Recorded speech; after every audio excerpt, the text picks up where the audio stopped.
कि बांग्लादेश के रंगपुर में आखिर पाकिस्तानी सैन्य अधिकारी और आईएसआई के अधिकारी क्या कर रहे थे। वीरगंज में चीनी फाउंडेशन के द्वारा साइकिल का वितरण किया गया। भारत का सबसे बड़ा दुश्मन कोई आने वाले समय में बन जाएगा तो वो नेपाल है। दुर्गा प्रसाद जैसे नेताओं को अगर भारत सरकार सपोर्ट करती है तो उससे क्या होगा कि उनका जो है वहां पर नेतृत्व मजबूत होगा।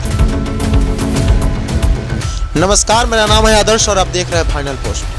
भारत विश्व गुरु बनने की होड़ में सबसे आगे है और आने वाले 20 से 25 साल में भारत विश्व गुरु बनने जा रहा है। लेकिन साथ ही साथ भारत के लिए एक बड़ी खतरे की घंटी है। भारत का पड़ोसी देश चीन और पाकिस्तान पहले से भारत का दुश्मन था ही, लेकिन साथ ही साथ अब बांग्लादेश और नेपाल भी भारत का दुश्मन बनते जा रहा है। इस पे भारत सरकार को नजर बनाए रखना पड़ेगा और भारत सरकार को इस पे ध्यान देना पड़ेगा। हाल ही में भारत के सिलीगुड़ी कॉरिडोर के पास बांग्लादेश स्थित रंगपुर नामक जगह पे पाकिस्तानी सेना और आईएसआई की एक टीम दौरे पे पहुंची थी।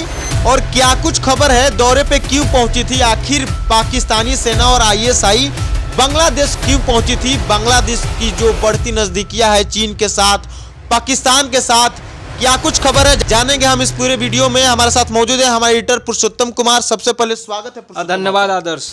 पुरुषोत्तम, क्या कुछ वजह है, क्या कुछ चल रहा है कि पाकिस्तानी सेना और आईएसआई बांग्लादेश में आ रही है, बांग्लादेश में सर्वे कर रही है, क्या कुछ सर्वे कर रही है? देखिए, आपने बहुत अच्छा एक इंट्रो दिया कि भारत आने वाले समय में विश्व गुरु बन जाएगा और पूरे विश्व में प्रथम स्थान में किसी देश को देखा जाएगा।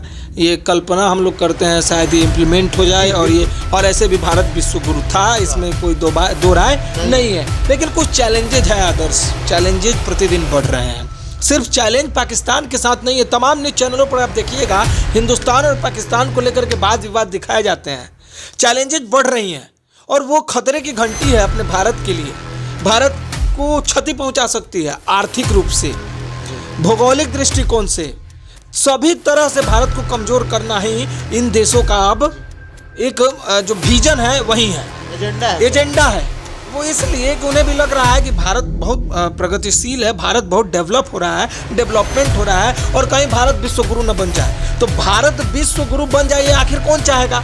दूसरा देश तो चाहेगा नहीं, हम ही आप चाहेंगे ना, भारत के नागरिक हैं। लेकिन ये जो तमाम देश हैं, जिन देशों की आप चर्चा कर रहे हैं, बांग्लादेश है, चीन है, नेपाल है, पाकिस्तान है, इन सब लोग का इन्वॉल्वमेंट बढ़ता जा रहा है। ये सब पड़ोसी हमारे जो दुश्मन हैं, ये दुश्मन अपना दोस्त बन रहे हैं आने वाले समय में भारत को क्षति पहुंचाने के लिए। यानी जो दुश्मन देश हैं, जैसे आपने अभी बताया, बहुत बड़ी खबर बताई कि बांग्लादेश के रंगपुर में आखिर पाकिस्तानी सैन्य अधिकारी और आईएसआई के अधिकारी क्या कर रहे थे, क्यों पहुंचे थे, एक गंभीर सवाल है। नवभारत टाइम्स की ये रिपोर्ट है, 21 जनवरी के दिन की घटना है। उसमें नवभारत टाइम्स के रिपोर्टर ने बताया है कि पाकिस्तानी सेना और खुफिया agency inter services intelligence ISI के वरिष्ठ अधिकारियों की 4 सदस्यों टीम ने 21 जनवरी को बांग्लादेश के रंगपुर जिले की गुप्त दौरा के लिए रवाना हुई थी। जी, मतलब बिना बताए बांग्लादेश के शीर्ष सुरक्षा अधिकारियों ने खुलासा किया कि पिछले सप्ताह की शुरुआत में इस्लामाबाद दौरे के दौरान सशस्त्र बल प्रभाग के प्रधान कर्मचारी अधिकारी लेफ्टिनेंट जनरल एसएम कमर उल हसन द्वारा पाकिस्तानी सेना और आईएसआई को दिए गए निमंत्रण के बाद पाकिस्तानी अधिकारी बांग्लादेश दौरे पर गए थे। तो ये आश्चर्यचकित करता है और चंभित करता है कि बांग्लादेश के साथ हमारे अच्छे संबंध थे, लेकिन वो संबंधें खराब हुई। शेख हसीना जिस तरह से तख्ता पलट हुआ, हालांकि शेख हसीना को भी किसी ने पनाह दिया तो अपना देश भारत ही है। तो पाकिस्तानी प्रतिमंडल आखिर बांग्लादेश का ये दौरा क्यों कर रहा था? ये जो दौरा हुआ है रंगपुर में, ये क्यों महत्वपूर्ण खबर है जिस पर हम लोग चर्चा कर रहे हैं? ये सिलीगुड़ी कॉरिडोर के पास स्थित है और सिलीगुड़ी कॉरिडोर जो है वो है क्या कि भारत के पश्चिम बंगाल स्थित एक संकरी भूमि पट्टी है। ये पूर्वोत्तर राज्यों के देश के बाकी हिस्सों को जोड़ता है। जी, यह कॉरिडोर नेपाल, भूटान, बांग्लादेश के सीमा से, बाउंड्री से सटा हुआ है। और ये सिलीगुड़ी कॉरिडोर के बारे में हम लोगों ने जब बांग्लादेश के समय में वीडियो बनाया था तो उसमें भी चर्चा की थी कि ये 8 राज्यों को भी जोड़ता है, जिसमें अरुणाचल प्रदेश, असम, मणिपुर, मेघालय और अन्य राज्य है। तो ये जो रंगपुर है और ये जो सिलीगुड़ी कॉरिडोर है, ये दोनों सटा हुआ है। तो ये दौरा जो 21 जनवरी को ये दौरा हुआ है, ये गहन चिंतन का विषय है है कि आखिर ये बांग्लादेश और पाकिस्तानी अधिकारी, बांग्लादेश के मोहम्मद यूनुस करके हैं, यूनिस खान, हाँ, और ये पाकिस्तानी अधिकारी की टीम आखिर वहां पर कर क्या रही थी, यानी कौन सी योजना बना रही है, क्या कुछ करने की तैयारी चल रही है। साथ में पता चला है कि बांग्लादेश के जो नए मंत्रिमंडल हैं, जो विदेशी नीति के सलाहकार हैं, उन्होंने भी चीन के मंत्री कोई वांग है, उनसे मुलाकात की है। तो ये तमाम चीज़ें जो है भारत को आने वाले समय में क्षति पहुंचा सकती है। सरकार की इस पर पैनी नज़र है। सरकार ऐसा नहीं है कि सोई हुई सरकार है, भारत की सरकार है, ईंट का जवाब पत्थर से देने भारत की सरकार को आता है। साथ ही आपने चर्चा की नेपाल की, ये तो बांग्लादेश हमारा दुश्मन बनते जा रहा है। चीन पहले से नेपाल की बात करेंगे। मेरा एक प्रश्न है आपसे, नरेंद्र मोदी जो इंटरनेशनल रिलेशन के बारे में खूब जानते हैं और उनका नाम लिया जाता है जब इंटरनेशनल रिलेशन की बात होती है, तो नरेंद्र मोदी, जब से नरेंद्र मोदी की सरकार आई है, भारत और अन्य जो देश, पड़ोसी देश हो या अलग देश हो, उनसे रिलेशन बढ़ते गया। लेकिन क्या कुछ वजह है कि अभी जो हम लोग दूर का रिलेशन निभा रहे हैं, जैसे अमेरिका से हमारा रिलेशन अच्छा होते जा रहा है, लेकिन हमारे जो पड़ोसी देश हैं उनसे हमारा रिलेशन खराब होते जा रहा है। देखिए, इंटरनेशनल रिलेशनशिप को बिल्ड करना, इंटरनेशनल रिलेशनशिप को सस्टेन करना, इंटरनेशनल रिलेशनशिप को आगे कैरी करना नरेंद्र मोदी सरकार ने बहुत अच्छा की और उस पॉलिसी की काफी सराहना की जाती है। तमाम न्यूज चैनलों पर आप देखते होंगे। लेकिन आपने जो बड़ी बात कही कि हमारे अन्य देश जो है बहुत अच्छे रिलेशन डेवलप्ड हो रहे हैं। देखिए, पड़ोसी देश जो है नेपाल, भूटान, चीन, और मैं जब नेपाल पे आ रहा था तो ये अपने वीडियो के माध्यम से मैं ये बताना चाहूँगा, पिछले दिनों हम लोग भी नेपाल में थे और हम लोगों ने जो सर्वे किया और हमें जो जानकारी प्राप्त हुई, सबसे बड़ा घटना, भारत का सबसे बड़ा दुश्मन कोई आने वाले समय में बन जाएगा तो वो नेपाल है। नेपाल के अंदर में जो भारत विरोधी गतिविधि हो रही है और भारत विरोधी गतिविधि में नेपाल और साथ में चीन जिस तरह से की अपना पैठ उसमें बढ़ते जा रहा है, ये भारत के लिए आने वाले समय में बहुत बड़ा चैलेंज हो जाएगा। अब देखिए कि भारत की बिहार की बात कर ले, उत्तर प्रदेश की बात कर ले, पश्चिम बंगाल की भी कुछ बाउंड्रीज की बात कर ले जो नेपाल के सीमा से सटा हुआ है। नेपाल में मैंने देखा कि चीन का इन्वॉल्वमेंट बहुत ज़्यादा है, बहुत ज़्यादा। नेपाल में चीनी सामानों का देखिए कितना ज़्यादा सेल है। हाल ही में एक खबर आई कि वीरगंज, जो यहीं बिहार रक्सौल बॉर्डर से मुझे लगता है 10-12 किलोमीटर उधर कम ही होगा, वीरगंज में चीनी फाउंडेशन के द्वारा साइकिल का वितरण किया गया। अभी हाल ही का घटना है। तो ये चीन का प्रेजेंस जो बढ़ते जा रहा है नेपाल में, ये सोचने वाली बात है। आखिर ये क्यों हो रहा है? दूसरी चीज आप देखिएगा, नेपाल की स्थिति ऐसे ही खराब पड़ी हुई है। नेपाल की जो अभी की सरकारी व्यवस्था है उसमें आप देखिएगा, जैसे वहाँ मैंने ये देखा है कि जो यूथ हैं वो वहाँ है नहीं, नेपाल कंट्री को छोड़ दिए हैं नेपाल के यूथ।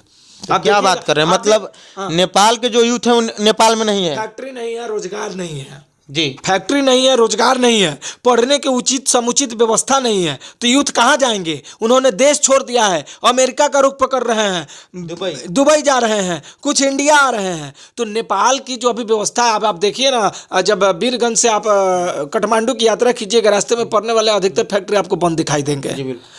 काठमांडू के मार्केट में जाइएगा, सभी सामान चीन के आपको मिलेंगे।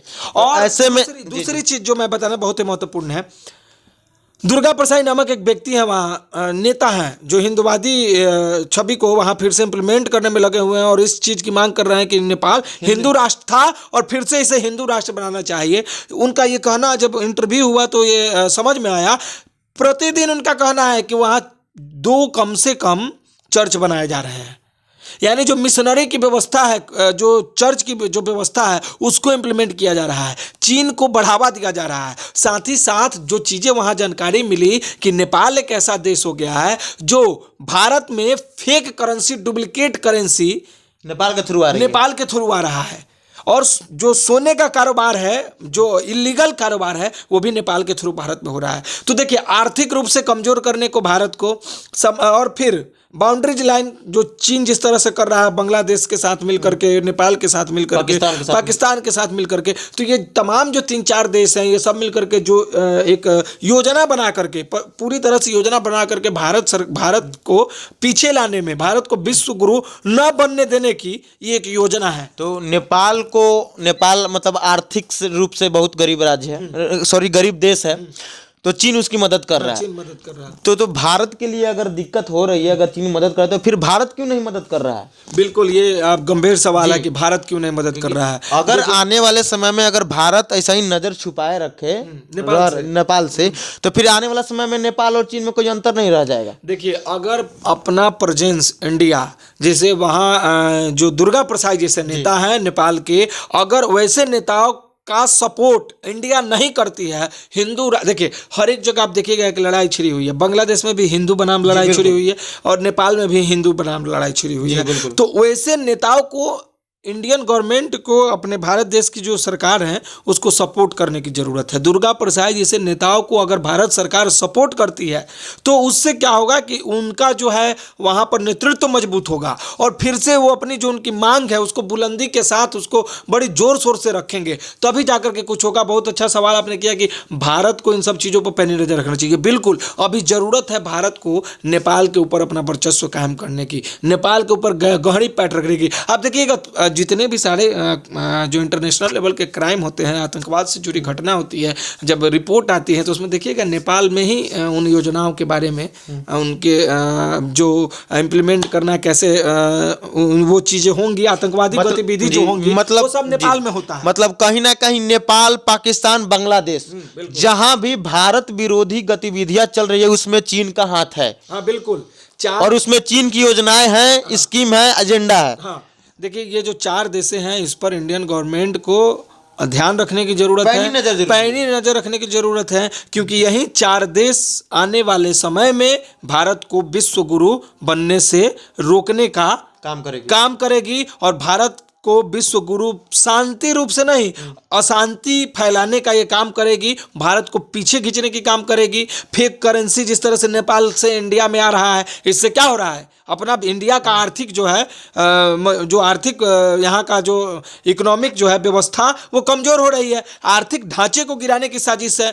जो भारत में सोना का कारोबार है उसे ढांचे को गिराने की साजिश है। तो ये तमाम जो साजिशें चल रही हैं, इन साजिशों को रोकना, भारत को इसे अपनी योजनाओं को, अपने जो कार्य है उसको प्रथम सरकार को इस पे ध्यान बहुत ज़्यादा ध्यान रखना। चलिए, बहुत बहुत धन्यवाद आपका। जैसे कि आप देख रहे थे कि भारत के लिए पाकिस्तान, बांग्लादेश, नेपाल कितना खतरा बनने जा रहा है आने वाले समय में, अगर भारत सरकार सही समय पे सही से ध्यान नहीं दिया तो। भारत सरकार अपना इंटरनेशनल रिलेशन बना रहा है, यूरोपियन देश, बाहर के देशों को अपना इंटरनेशनल, अच्छी बात है, जी बना रहा है, लेकिन हमारे जो पड़ोसी देश हैं उस पर भी भारत सरकार को ध्यान देना चाहिए। पड़ोसी देश में क्या कुछ हलचलें हो रही हैं, क्या कुछ चल रहा है, उस पर भारत सरकार को नजर बनाए रखना पड़ेगा, क्योंकि आने वाले समय में अगर विश्व गुरु बनने की होड़ में अगर भारत को कोई पीछा करेगा तो यही 4 देश करेगा। देखते रहिए फाइनल पोस्ट। बहुत बहुत धन्यवाद।